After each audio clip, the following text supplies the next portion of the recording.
Well, Gaffer, it's nearing Saturday. It's been a long time, I guess, considering obviously you came into the post prior to a game that was postponed. I guess you just want to get going now and get into that dugout. Yeah, it's been a good time, to be fair, Phil. You know, we arrived last week in horrendous weather and the boys made of it what they did, but it's been great to get on the grass this week, and we've got some players here, and we're looking forward to working with them and going forward, and I think they've really embraced what we've tried to do, and they give them some good ideas, and you know, talented boys normally grab ideas, and so we're pleased with how the week has gone. In a weird, perverse kind of way, I guess you would have loved to have started at home anyway, wouldn't you, in front of your own supporters at a club you know so well, and with that postponement it gives you that option to sort of lead the team out first at the ABAX. Well, there's no truth that I had a snow machine outside of Shrewsbury Stadium on Friday. No, listen, of course, why would you not wish to start at London Road? It's a ground I've been there on hundreds of occasions and supporting the team, and now I'm blessed. I've got an opportunity to stand there as the first team manager of Peterborough United, and you know, I'll be very proud. My wife and children and family will be all around the stadium in different areas. But you know, when 3 o'clock comes, it's not about me being any identification to being local or whatever, because the Posh supporters quite rightfully want to see the team perform, and it's going to be about the players all the time. It's never going to be about the management team. It's going to be about the playing staff. It's the first team selection, the hardest team selection in a way, because you've got so many players trying to impress, some perhaps that weren't in the team before, who are obviously seeing this as an opportunity to sort of grasp that position. Well, I'm just listening to the players walking in today. You're obviously catching up with them, and Mark Tyler and Paul were telling me in the way in that the players have really felt the quality, and the energy in training has gone dramatically up.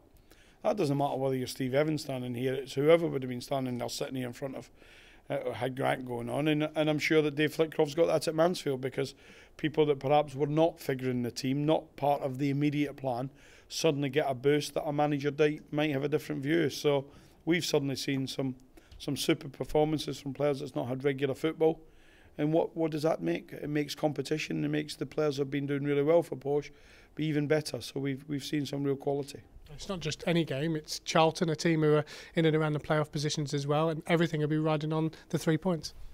Nearly joined them at one stage. Great club, I have to say it as I call it. Of course, I was at the game down at Charlton. I did leave when it was 2-0 to Posh, and I don't know where my wife thought I was, because she says, I've just read on Sky 2-2, where have you been? But it was a good performance from Posh, but it's fair to say as well, Charlton missed a number of chances in normal play before they added time.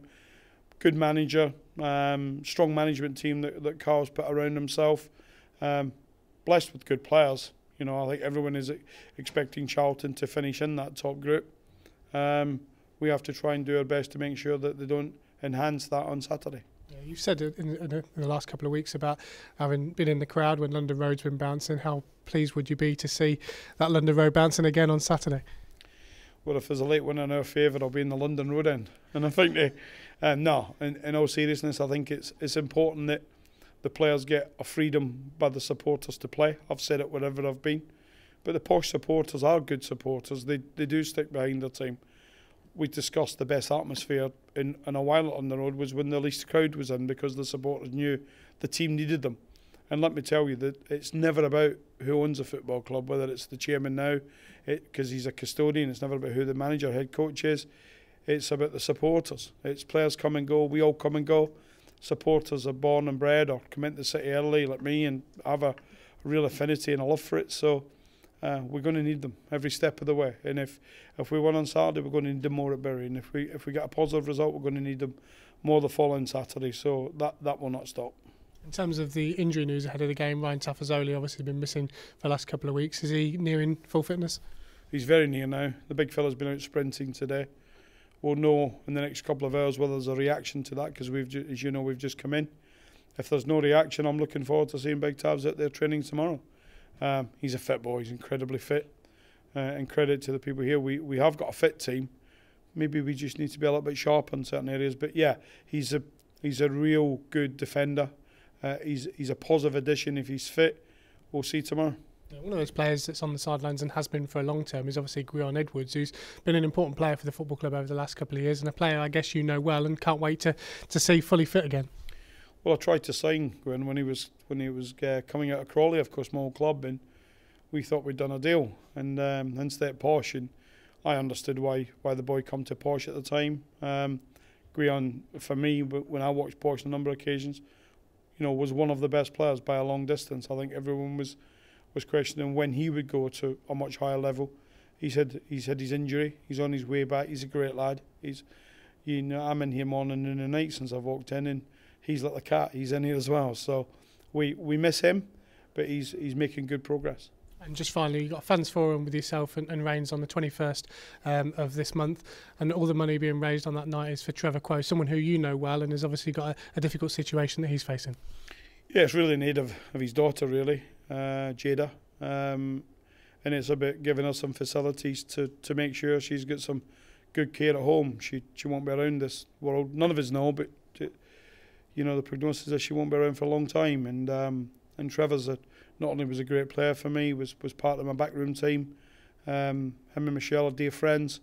And when I mentioned it to Barry and to the chairman about some of the difficulties they were having, he said, well, Dara said straight away, so did Barry and so did the two new directors. They all rang me and said, let's do this, Steve, let's make it part of your forum, let's get Trevor along. Great identification for Posh fans to talk about Trevor's era. He's got some great stories. I'm sure I'll encourage him to tell them. But I know the generosity of the Posh fans. I contributed to the statue outside the stadium with tons, and I know a lot of others did. But we're not asking for big donate. We're just asking people to come along and help a little bit, and let's give a little bit of love and affection to a Posh legend, but more importantly, a little girl that really needs it.